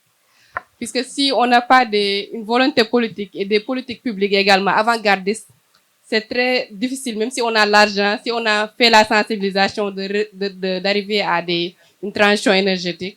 Et là, je donne l'exemple d'un pays qui a fait des bons en avant et je pense qu'il y a un doyen qui est là, qui a été là-bas en Colombie, où c'est une volonté politique de faire cette conférence phase out pétrole et gaz. Donc, il faudrait une volonté politique forte pour pouvoir embarquer tout cela en termes d'argent, d'investissement, de sensibilisation. Donc, pour moi, c'est la volonté politique. On va demander l'avis de chez le directeur. Je pense que vous avez tous dit, mais autant que fondation, où on se pose beaucoup de questions, c'est comment changer les narratifs en fait. Et les narratifs actuellement sur les gaz et le pétrole sont trop forts au Sénégal. Je pense que vous avez très bien souligné au début tout le potentiel des énergies renouvelables. Les faits sont là, hein. C'est pas comme si les connaissances n'existent pas. On sait que c'est plus facile d'attendre certains villages. On sait que cela va aussi diminuer les coûts d'électricité. Ça pourra créer des emplois. Mais dès qu'on parle à certaines personnes et certains groupes, les yeux sont complètement fixés sur la richesse des pétroles et des gaz. Donc, un changement de paradigme dans la mentalité, je pense que ça, c'est très important. Et ça m'intéresserait peut-être aussi d'écouter vos avis et aussi comment on peut changer ces narratifs-là, parce que pour nous, c'est pas facile. Hein. J'ai été au nord du Sénégal, dans la zone de Saint-Louis, Ross Béthio, Richard Toll, jusqu'à vers le parc de Djoudj, vraiment des villages un peu plus au niveau du fleuve. Et beaucoup de mamans là-bas, leur activité, c'est aller récupérer en fait des herbes. C'est une biomasse d'ailleurs, très intéressante, sur laquelle on travaille, nous, personnellement. Mais nous, on a un projet industriel. Elles vont, pour vivre, elles vont dans l'eau, parce que ça pousse dans l'eau. Exactement, le Tifa. Elles vont dans l'eau, en fait, ce qui est très dangereux, parce que c'est des eaux marécageuses, pour le cueillir. Et quand je leur ai demandé pourquoi vous faites ça, parce que vous savez les dangers, parce que c'est manuel, elle me dit qu'elle veut amener son fils à l'école. Donc on a toute un narratif effectivement déjà ancré en eux sur le fait de devoir souffrir pour avoir une vie décente. Et pour moi, ça, c'est pas la décence. Justement parce que on a un risque d'espérance de vie qui diminue. Et puis, au final, son enfant quittera le Nord. Il quittera le Nord et il laissera sa mère là-bas toute seule. Donc, en fait, pour moi, c'est vraiment, vraiment important de leur inculquer justement cette relation avec l'énergie renouvelable et les multiples solutions qui existent sur place. À chaque fois que je vais dans une localité, je n'arrête pas de leur dire que aujourd'hui, vous êtes dans un laboratoire de solutions. Chaque région aujourd'hui du Sénégal a sa spécificité. Du nord au sud, de l'est à l'ouest et même du bassin arachidier. Ils ont des solutions adaptées localement. Mais l'Eldorado, c'est rêvé. C'est normal. Mais c'est parce que justement, il n'y a pas assez d'ancrage mental localement. Et c'est une fois de plus, je reparle du Joko pour moi, ou en tout cas d'autres initiatives de ce type, parce qu'elles sont très réceptives. Chaque fois qu'on y va, on les regroupe, on regroupe les femmes, on regroupe les villages, on leur parle.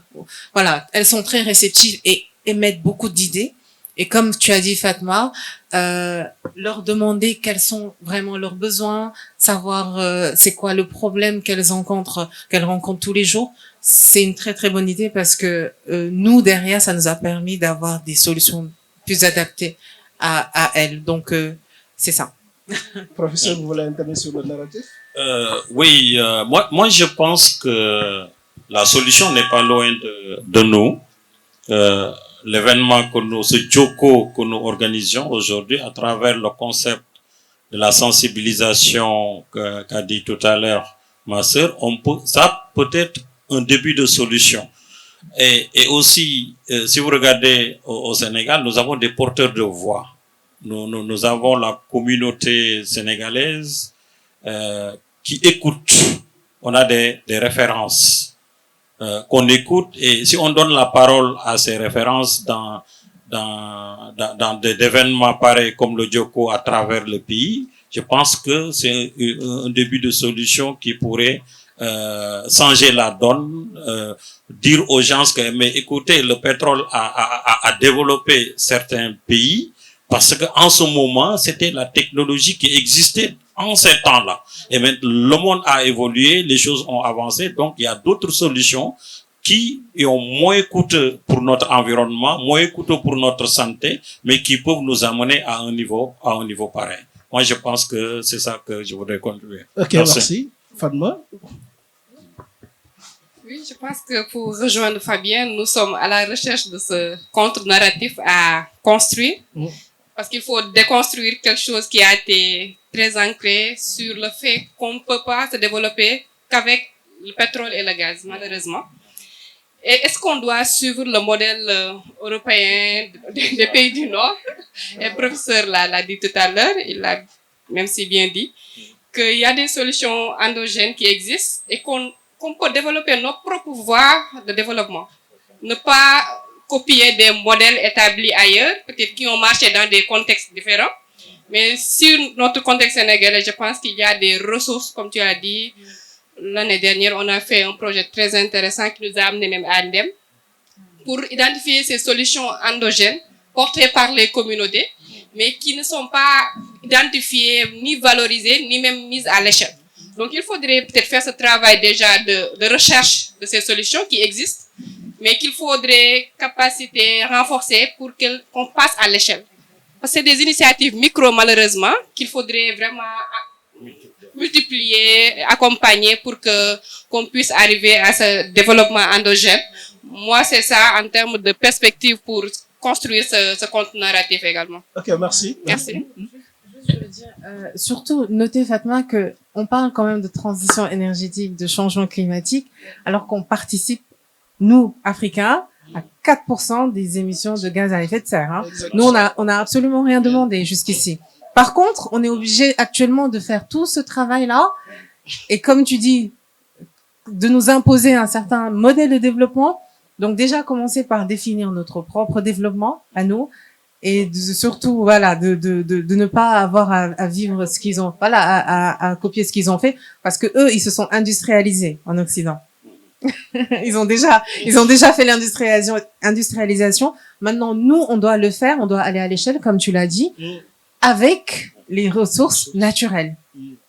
Voilà, donc c'est un peu ça le challenge. On attendra vos avis sur ça. Ok, donc on va recueillir l'avis des acteurs de terrain comme le GD Volazadendem avec le projet Yakar, ou bien l'utilisation également du solaire par rapport à l'hydraulique. Mme Samba, si vous avez un mot à dire.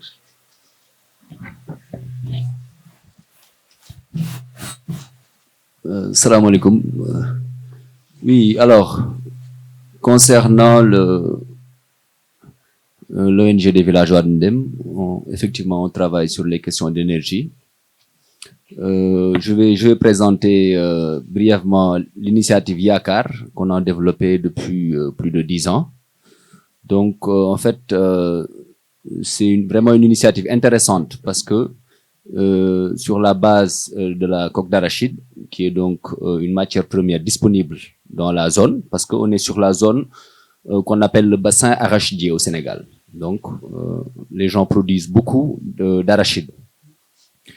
Et on s'est dit, pourquoi pas utiliser cette matière première disponible pour pouvoir, ou bien ces résidus agricoles, c'est plus même des résidus agricoles en réalité, pour pouvoir en faire de l'énergie de cuisson pour les ménages. Parce que, le professeur en a parlé tout à l'heure, il se trouve que en zone rurale, les gens sont vraiment confrontés, les femmes dans les cuisines, à un problème d'énergie. Parce que pour cuisiner, souvent, c'est du bois. Maintenant que la coupe des arbres est interdite, les gens ont des problèmes pour avoir accès au bois. Également, ils utilisent parfois comment on appelle ça? Les déchets de vache, les boules de vache. Voilà, les boules de vache. Et ça dégage de la fumée qui doit pas être bon pour la santé. J'ai pas les détails sur l'impact que ça a sur la santé, mais certainement, c'est mauvais, quoi. Et donc, c'est dans ce cadre-là qu'on a décidé que Seigne Babacar a initié ce projet qui s'appelle Yakar Environnement, qui, à la base, ont mélangé la coque d'arachide avec l'argile. Mais après, on a éliminé l'argile progressivement parce que l'argile faisait beaucoup de fumée. Et après, on a juste conservé l'arachide, les coques d'arachide pressées, et ça sort sous forme de pallets. C'est vraiment un bon biocombustible qui remplace le bois. De ce fait, les gens arrêtent de couper les arbres pour en faire usage d'énergie de cuisson. Donc c'est vraiment une initiative qui est intéressante, qu'on est en train d'essayer de développer. Maintenant, on rencontre des problèmes techniques, justement, et principalement l'accès à l'énergie. Parce que la machine que nous avons, la presse, c'est une presse énergivore. Je suis même allé visiter le professeur dans son laboratoire. C'est comme ça qu'on a fait connaissance, pour lui parler de cette initiative et visiter à cette occasion aussi ce qu'il développe à l'université. Et le problème, déjà, c'est comment faire pour que l'activité soit économiquement rentable. Parce que les machines, là, les presses, souvent, ça utilise beaucoup d'énergie. Et parfois, l'énergie solaire ne peut pas déclencher, en fait, le début de la machine. Donc, il faut une puissance électrique assez élevée pour pouvoir déclencher. Une fois que c'est déclenché, l'énergie solaire peut remplacer l'énergie de la Sénélec, quoi. Mais donc, voilà ce qu'on a fait dans le cadre des énergies renouvelables. Et c'est vraiment quelque chose de très intéressant qu'on aimerait développer à une échelle plus importante. On est en train de voir comment régler les problèmes techniques, parce que pour nous, c'est une solution. Parce que les résidus agricoles, c'est là, c'est disponible. Donc, comment faire maintenant pour les récupérer? Parce que on parle quand on parle de développement, on parle aussi d'économie circulaire. On parle c'est-à-dire rien n'est déchet, pur et dur. Tout peut se transformer, tout peut s'utiliser. Donc, je pense qu'il y a une réflexion à mener aussi à ce niveau. Comment utiliser les résidus agricoles, les déchets, ce qu'on appelle déchets, quoi, ou restes dont les populations n'ont pas besoin, ou en tout cas de la matière végétale disponible pour en faire du biocombustible. Donc, on y travaille. Et on espère que ce projet Yakar pourrait vraiment pouvoir alimenter en énergie de cuisson avec les fourneaux Djambar là, les foyers améliorés, la cuisson des femmes en zone rurale. Donc, en parallèle aussi, on a beaucoup travaillé sur le solaire. C'est un point aussi que je voulais aborder. Parce qu'aujourd'hui, Fatma en a parlé tout à l'heure, on parle du nexus eau-énergie. Et effectivement, par rapport à l'agriculture, si on n'est pas sur une énergie renouvelable, ou en tout cas une production hydraulique qui n'est pas énergivore, donc qui ne consomme pas beaucoup d'énergie, ou qui n'est pas trop coûteux, on s'en sort pas. Aujourd'hui, avec l'énergie de la Sénélec, le mètre cube de l'eau est trop élevé pour les agriculteurs. Donc, il faut absolument, tous nos forages fonctionnent à ce jour à l'énergie renouvelable, au solaire. Parce que autrement, c'est trop coûteux pour le producteur parce que une étude a montré que au-delà de 100 francs le mètre cube, le maraîcher ou l'agriculteur paysan a du mal à s'en sortir. Parce que l'eau, c'est l'intrant principal de toute forme d'agriculture.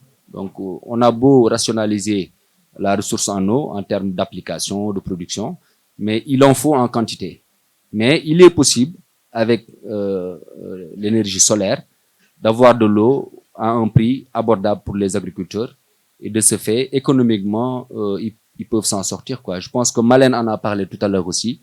Et c'est quelque chose de très important aujourd'hui. Si on veut développer l'agriculture au Sénégal, il faut absolument que la ressource en eau soit en partie, surtout l'eau destinée à l'agriculture, alimentée par de l'énergie renouvelable solaire. Voilà. Merci. Mme Samba, merci beaucoup. Donc, s'il y a des questions, des contributions, donc on a donné une liste des intervenants. Après, Inch'Allah, nous allons déclencher. Je tiens à remercier les panélistes, à commencer par Fatma Silla, parce qu'il y a une ligue en tant qu'organisation. Moi, je représente le réseau des associations pour la protection de l'environnement et la nature, qu'on appelle le RAPEN.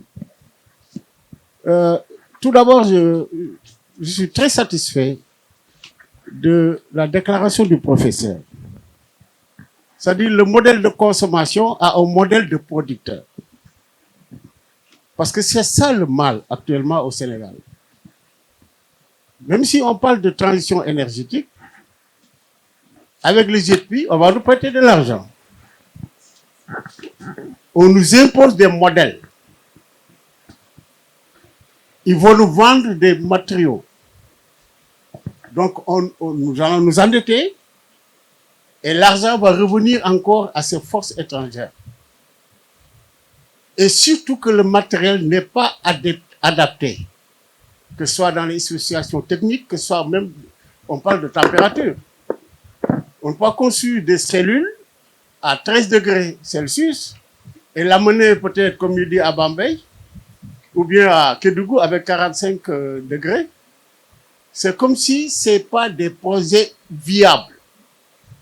Donc, nos objectifs actuellement, c'est d'aller vers, disons, une transition énergétique de l'ordre de 40, peut-être jusqu'à 50%. Pourquoi pas jusqu'à 60%?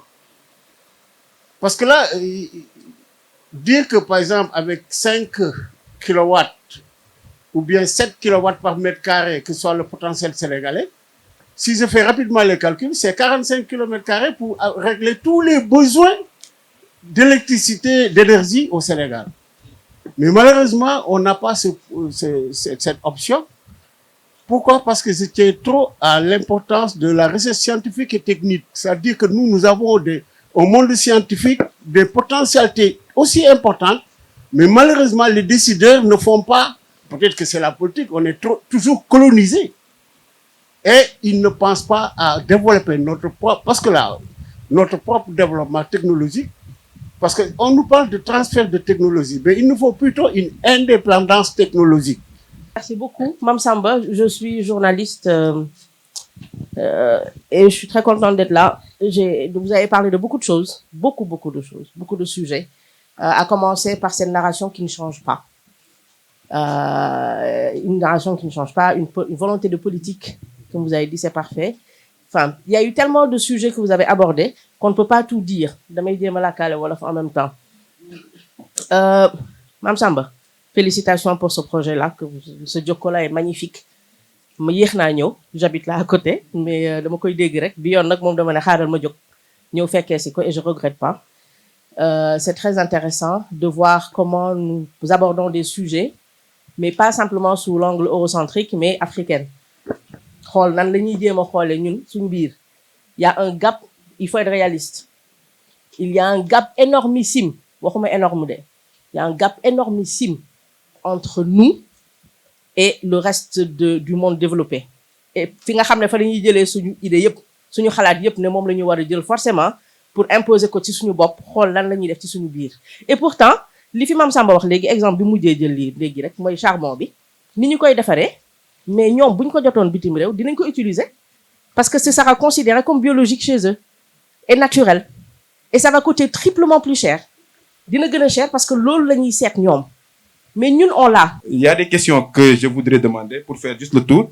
Et je voudrais le mettre en cohérence avec la philosophie d'Endem. Parce que moi, je pense que c'est une ONG, d'après les discussions que j'ai eues avec Mame Samba et les quelques documents que j'ai lus, qui réfléchit beaucoup sur des modèles résilients, sur des modèles durables, sur des modèles qui sont pas exposés aux variations extérieures.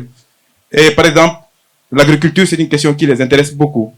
Quand je regarde les dernières actualités, avec la guerre qui s'est passée en Iran, l'agriculture européenne, elle se trouve dans de très grandes questions. Et ils se disent, OK, cette année, on va pas faire de production parce que on n'a pas d'engrais. Un tiers de la transition des engrais passe par le détroit. Pour que ça passe, il faut de l'essence, il faut du pétrole, il faut des bateaux, il faut.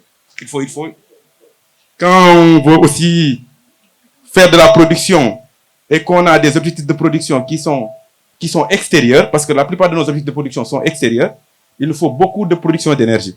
C'est-à-dire il faut beaucoup de mobilisation de ressources en eau, il faut beaucoup de systèmes de transport pour aller acheminer au port, pour acheminer en Europe. Et ça va rendre exponentiel nos besoins en énergie. On aura des besoins énormes.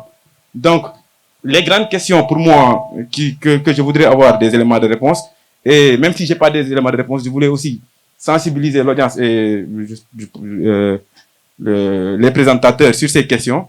C'est est-ce que un jour, si on arrive à régler les questions de l'énergie, parce que l'énergie au Sénégal, 80% des personnes ont accès en milieu urbain, 60% ont accès en milieu rural.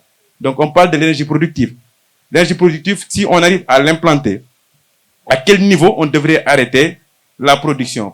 J'ai vu des politiques agricoles dans certains pays qui avaient fait beaucoup d'investissements, et quand on fait des investissements en agriculture, c'est des investissements énergétiques, parce qu'on fait des investissements pour mobiliser la ressource en eau. On fait des investissements aussi pour les agroéquipements qui sont des tracteurs, d'autres types d'équipements qui sont aussi consommateurs en énergie. À un moment, ils avaient une production qui était bien rentable à l'échelle du marché, mais plus ils avaient d'énergie, plus ils étaient dans la production, et ils sont arrivés à des moments où ils produisaient de la production agricole qui n'était pas compétitive dans le marché. Parce qu'à certains niveaux d'utilisation, si on est extensif, on se retrouve en concurrence avec le marché de l'intensif. Et c'est un marché qui produit à grande échelle. Donc, leur coût de production est beaucoup plus bas. C'est-à-dire, la philosophie d'Endem, selon ce qu'il veut faire, quelque chose de résilient, quelque chose de durable, à quelle échelle surfacique il devrait se limiter pour avoir une production qui ne dépend pas des interdépendances extérieures, et à quelle échelle, donc, de production il devrait se limiter pour ne pas dépendre de toutes les interdépendances qu'on peut avoir. Donc, d'une manière générale, c'est un peu ça la question qui m'interpelle, et je vous remercie. Merci beaucoup, Khalifa. Salam alaikum. Alaikum salam. Moi, c'est Waondessi. Je suis un étudiant en deuxième année à la faculté des sciences juridiques et politiques à l'université Anta Diop de Dakar. Bon, c'est presque ma première fois ici, mais je suis intéressé des affaires liées à l'environnement puisque c'est le milieu dans lequel je vis. Voilà.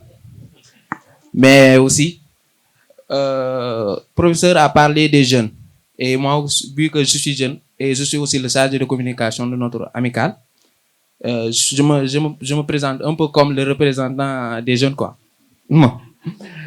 Nous savons tous aujourd'hui l'importance de la nécessité de l'énergie renouvelable pour le développement du Sénégal, mais il faut aussi parler de la réalité que vivent beaucoup de jeunes.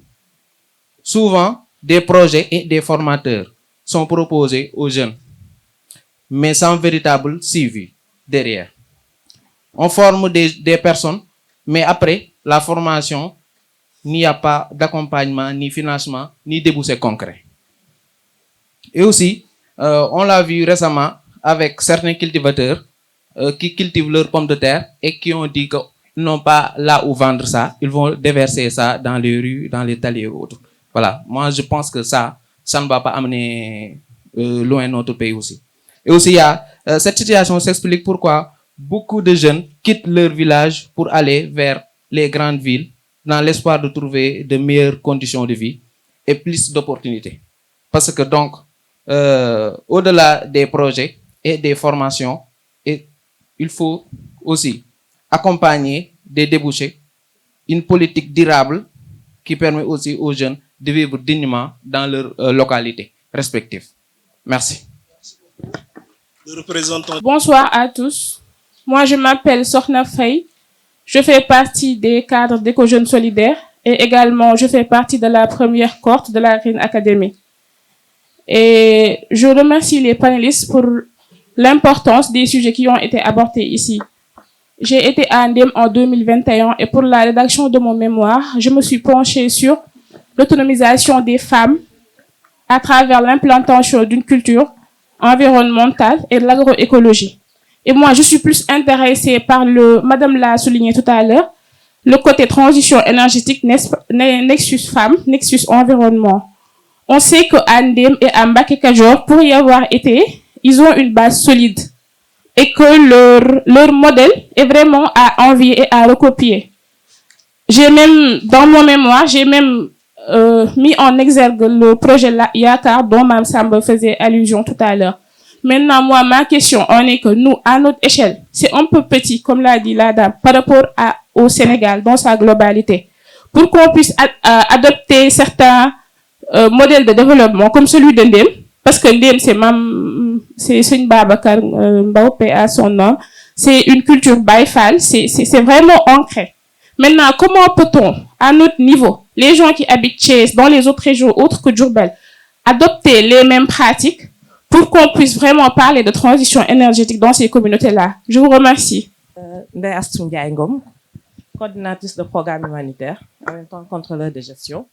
Bon, par rapport au programme de transition écologique, à part tout ce qui a été dit, moi je pense qu'il y a un aspect qui manque. Bon, vous avez évoqué tout ce qui est infrastructure, renouvellement, les politiques, le financement. Mais je pense qu'il faudrait agir sur le changement de comportement. Parce qu'après tout, on parle de transition. Et c'est un processus qu'il faudra conduire. Et vous savez exactement, et vous savez évidemment que c'est des habitudes qui sont ancrées, des habitudes quotidiennes. Donc je pense qu'en même temps, il faudra développer des politiques pour qu'on puisse suivre ce processus en même temps. Parce qu'après tout, on est au Sénégal, il y a beaucoup de traditionalistes. Donc c'est sur cet aspect que j'ai voulu aborder mon intervention sur l'inclusion, la sensibilisation et le changement de comportement. Faites de sorte que tout le monde soit responsable. Que tout le monde soit impliqué. Je pense que si on prend en compte cet aspect, on pourra réussir cette transition. Merci. Je commence par apprécier les différentes prises de parole. La majeure partie étant des commentaires et aussi des prises de position, mais aussi des questions on peut surgir. Et je suis parfaitement d'accord avec notre doyen qui est de l'autre côté, le premier. Voilà, c'est ça. Parce que et ceci me permettra de répondre à le représentant des étudiants et à Madame Tal, la journaliste, que le vrai problème du Sénégal, en particulier et de l'Afrique de manière générale, c'est le modèle de développement que nous utilisons, que nous mettons en place, ou bien je dirais même que nous copions. C'est-à-dire qu'il est important aujourd'hui que nous pensons à des modèles que nous nous-mêmes, nous participons à la mise en œuvre, à la conception d'abord, avant même la mise en œuvre. La notion de transition énergétique, je suis d'accord avec lui quand il dit qu'on n'est pas encore dans les statistiques pour parler de transition énergétique et tout ça. Mais aussi, il est important de savoir aussi qu'on est dans un monde de géopolitique et que une grande partie de nous dépend de l'extérieur.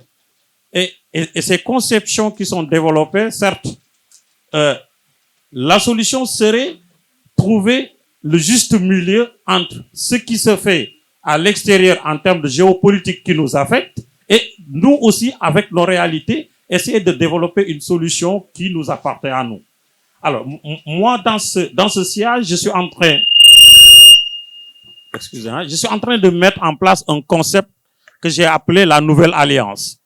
Alors, dans ce concept, je pars de la jeunesse, je passe par la science et l'industrialisation pour créer un nexus de vision. Et c'est cette vision qui va générer, parce que aujourd'hui, le vrai problème et les contraintes que nous vivons dans nos pays ici, c'est que on n'est pas rentré, on n'a pas exploité notre jeunesse dans un sens où cette jeunesse sera ancrée dans les défis de demain. Alors c'est-à-dire que nous subissons les défis de demain et on n'est pas préparé à ces défis, donc nous ne faisons que réagir. Alors que ça, c'est pas la solution. Aujourd'hui, avec l'avènement de l'intelligence artificielle, ça fait des années que l'intelligence artificielle est là, mais aujourd'hui, vous allez sentir sur la jeunesse que c'est aujourd'hui que l'intelligence artificielle est arrivée. Et ça va complètement détruire nos modes de vision. C'est une nouvelle intelligence qui est mise en place, et c'est important aussi que nous préparons notre jeunesse dans ces perspectives-là. Et c'est ça qu'on appelle chez nous, dans notre jargon, les sciences à la frontière sciences. Et voilà pourquoi j'ai mis en place ce concept pour anticiper les développements de technologies du futur qui vont détruire automatiquement notre mode de vie d'aujourd'hui. Et ça, c'est des aspects que l'Afrique, madame l'a dit tout à l'heure. Si vous prenez ce téléphone-là, ce téléphone est très joli à l'extérieur comme ça, mais si vous l'enlevez, c'est n'importe quoi qui est à l'intérieur. C'est très désorganisé à l'intérieur, c'est des puces, c'est des fils de gauche et de droite, mais c'est embellé de telle sorte que quand tu le vois, tu as vraiment envie d'aller acheter. C'est exactement ce modèle, et il y a pas mal de choses que on est en train de faire dans nos pays là. Si on l'organise, si on le met en forme, et ça constitue une solution vendable, et ça constitue une solution qui est agréable à voir. Donc voilà, grosso modo, ce que je voulais apporter, monsieur le modérateur. Merci. Merci beaucoup. Merci beaucoup à l'ensemble des intervenants pour les commentaires, mais également les contributions de qualité et les questions également que vous avez abordées. Moi, j'aimerais juste répondre à une interpellation. Je pense que c'est un questionnement qu'il a posé sur la table. Peut-être c'était juste un début de réponse que je vais donner, c'est pas toute la réponse, mais sur comment répliquer le modèle d'Endem. Parce que je pense que nous, au début, quand on faisait cette collaboration avec Ndem également, c'était qu'on était allé à Ndem. On avait vu le modèle, les potentialités qu'offrait ce modèle d'Ndem. Et on s'est dit que ce serait vraiment intéressant que ce modèle d'Ndem soit répliqué dans l'ensemble des zones du pays. Mais cette réplication également, on doit y aller avec des pincettes, parce que Ndem a été bâti sur un modèle économique, bien sûr, mais basé sur la spiritualité. Merci pour le mot. Donc, est-ce que si on l'adopte également à d'autres contextes, on ne pourrait pas amener cette dimension spirituelle au niveau des autres zones, mais quand même, on pourrait se baser sur comment Ndem a pu articuler la dimension travail, parce que ça, c'est assez important, la dimension également création d'emplois et la dimension endogène également. Parce que c'est des solutions qu'ils ont développées qui partent des réalités des communautés, mais également qui partent dans une logique de patriotisme, parce que c'est une personne, monsieur, faut à son mémoire, quand même, monsieur Babacar Ngom, qui a vraiment bâti ce modèle d'Ndem assez solide, très solide même, mais pour pouvoir le répercuter ou bien le députeler dans d'autres zones également, il faudrait avoir à l'esprit les fondements de ce modèle d'Ndem et voir les réalités des autres zones où on veut le répliquer. Donc c'est ça, tout à l'heure je disais mise à l'échelle, mais également il faut voir qu'est-ce qui est adaptable dans d'autres zones ou pas. Ça également c'est très important quand on parle également d'adaptabilité de ce modèle d'Ndem. L'autre aspect également que je pense c'est Mben ou Mane qui est revenu là-dessus, c'est sur la dimension exode rural. Je parle à ma casquette d'aménagiste, puisqu'on ne peut pas demander aux gens de rester dans leur territoire sans pour autant leur donner des opportunités économiques. Donc l'aménagement du territoire n'est pas porté par... On veut que les gens restent dans leur zone. C'est pas ça qui fait l'aménagement du territoire. Mais il faut faire en sorte que, au niveau de ces zones, qu'on mette en place des initiatives économiques porteuses pour que les populations puissent se retrouver dans ces initiatives, mais également qu'ils puissent sentir le besoin de rester dans ces zones-là. Et dans ce sens, je pense que l'État a une politique très intéressante, c'est les pôles territoires. Faire en sorte dans chaque territoire qu'on puisse développer les potentialités qui existent, que ce soit dans le nord, dans le delta, mais également dans le centre du Sénégal, qu'on puisse valoriser nos productions locales, qu'on puisse valoriser nos ressources naturelles également. Donc, pour arriver à réduire l'exode rural, il faut des politiques d'aménagement du territoire bien articulées, mais également il faudrait des politiques de jeunes bien articulées également. Malheureusement, on a des projets ou bien des programmes désarticulés. Chaque régime vient avec sa propre conception de sa politique de jeunesse, mais on n'a pas en réalité une politique de jeunesse qui permette d'avoir une vision claire de ce qu'on veut faire de nos jeunes. Quelles sont les formations qui puissent exister? Quels sont les débouchés qu'on mette en place sur le marché de l'emploi pour permettre à ces jeunes d'être opérationnels dès la fin de leur formation? Parce qu'on a des jeunes qui finissent mais qui n'ont pas la possibilité d'exercer. Ils n'ont pas la compétence technique. Donc tout ça, c'est des aspects qui nous poussent à interroger nos politiques. Donc tout revient aussi à la politique à la fin. Et si on n'a pas des politiques claires, visionnaires, là également, on revient toujours au stade de départ, malheureusement. À nos réalités, quoi. À nos réalités, tout à fait. Ça, c'est... Et enfin, pour terminer, vraiment sur l'inquiétude de Mouché sur vraiment l'exploitation du pétrole et du gaz. Ça, je pense que la fondation, en tant que fondation écologique quand même, s'intéresse beaucoup à ces questions et aux côtés des communautés qui sont impactées. Je pense que c'est pourquoi on a des interventions aussi bien à Saint-Louis avec le projet GTA, mais également dans le delta du Saloum avec le projet de Sangomar également, parce que c'est des communautés qui vivent des ressources naturelles.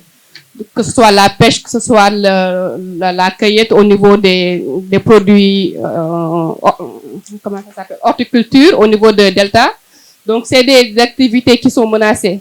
Et malheureusement, il n'y a pas une réponse claire de l'État, que ce soit des entreprises, que ce soit BP ou Woodside, ils ne donnent pas des réponses claires à ces communautés.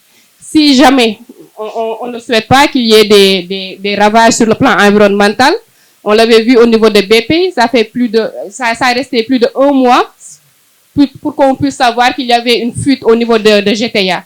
Et quel est l'impact sur le plan biodiversité? On ne sait pas. On n'a pas des études d'impact claires qui nous permettent de pouvoir identifier quelles sont les répercussions sur le plan de la biodiversité. Et pour Saint-Louis, vous savez déjà que la plateforme est installée au niveau de Diatara, qui est une niche de pêche très importante pour ces communautés de pêcheurs. Donc, en termes de manque à gagner, ces communautés commencent déjà à ressentir les impacts de l'exploitation du pétrole et du gaz. Donc, il ne faut pas que l'État du Sénégal laisse les communautés à elles seules face aux entreprises. Donc, il faut que l'État prenne les devants en termes de compensation, mais également, surtout, regardant sur le plan environnemental des répercussions possibles de l'impact du pétrole et du gaz. Donc, pour revenir à ce que vous avez dit sur l'impact. Merci. Voilà, tu me fais l'honneur. Voilà, donc par rapport à la réplicabilité d'Endem, effectivement, c'est une question qui revient souvent à l'occasion des échanges que nous avons autour des activités qu'a pu réaliser l'ONG des villageois d'Endem. Mais je pense que c'est fort possible en fait de le démultiplier, de le répliquer en quelque sorte.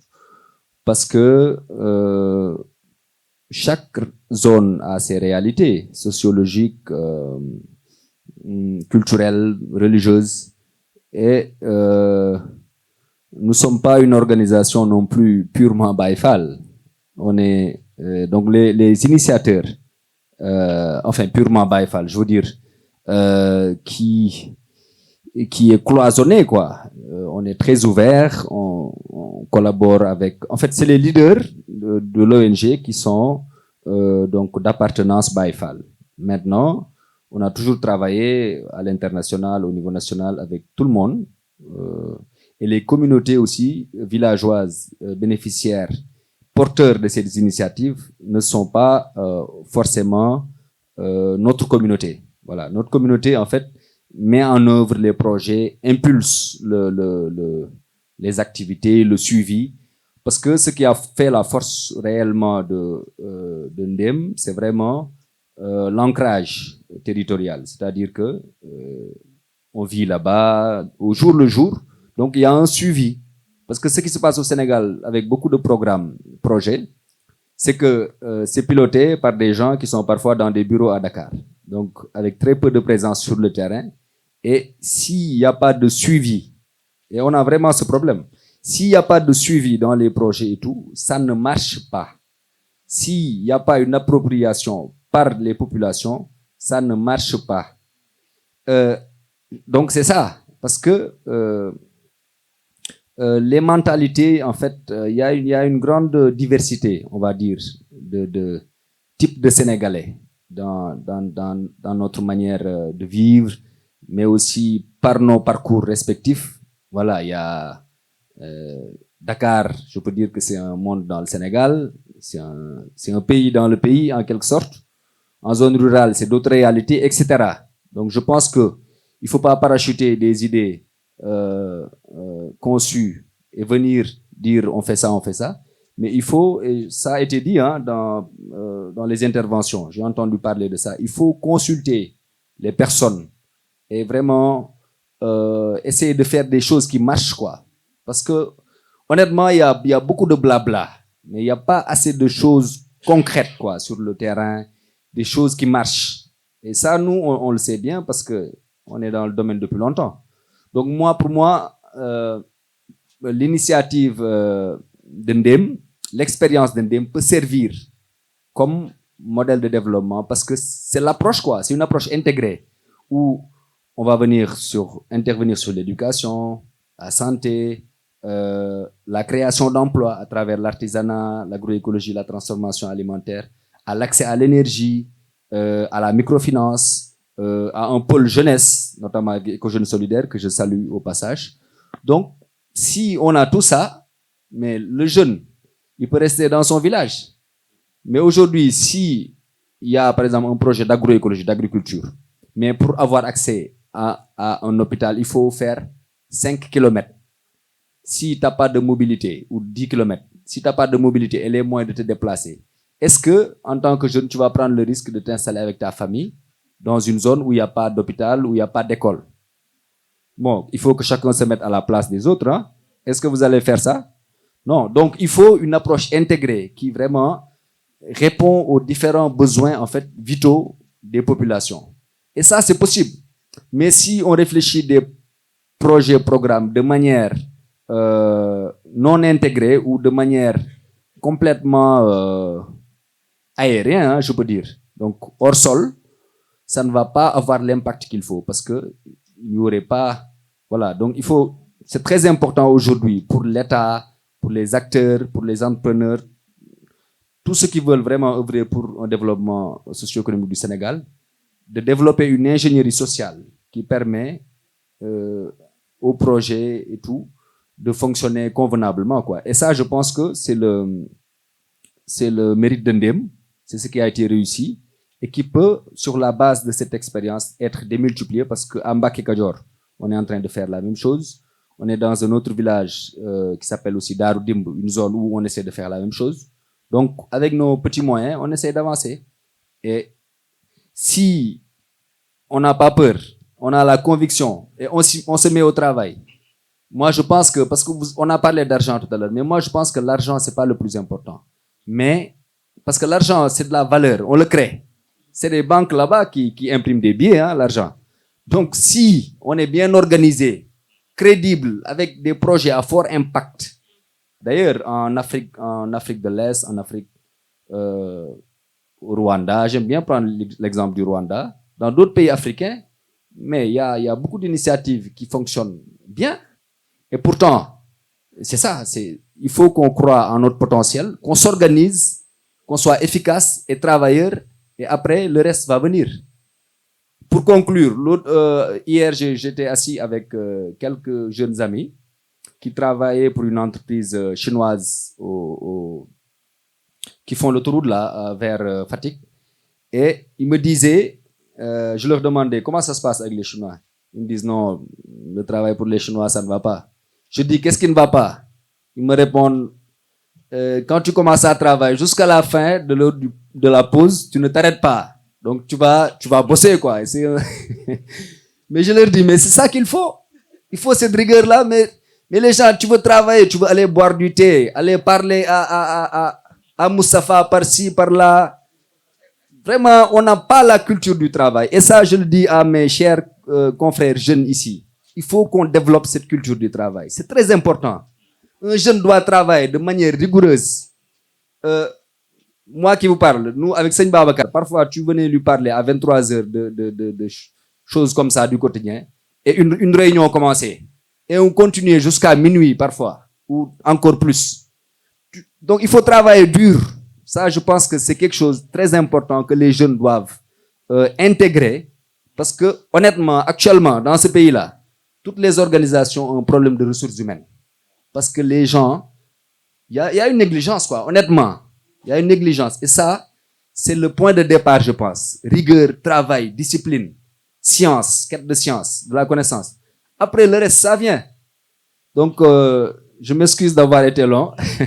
Merci beaucoup. Merci. Mais il y a quelqu'un que j'ai pas entendu derrière, Chérif. Je lui avais dit, quand tu viens au Djoko, il faut parler du numérique. Parce que le numérique est un aspect incontournable aujourd'hui par rapport à tous les secteurs. Vu que c'est un spécialiste, mais je l'ai pas entendu, quoi. Donc, bon, j'espère qu'il pourrait intervenir plus tard. Djeredjef, merci.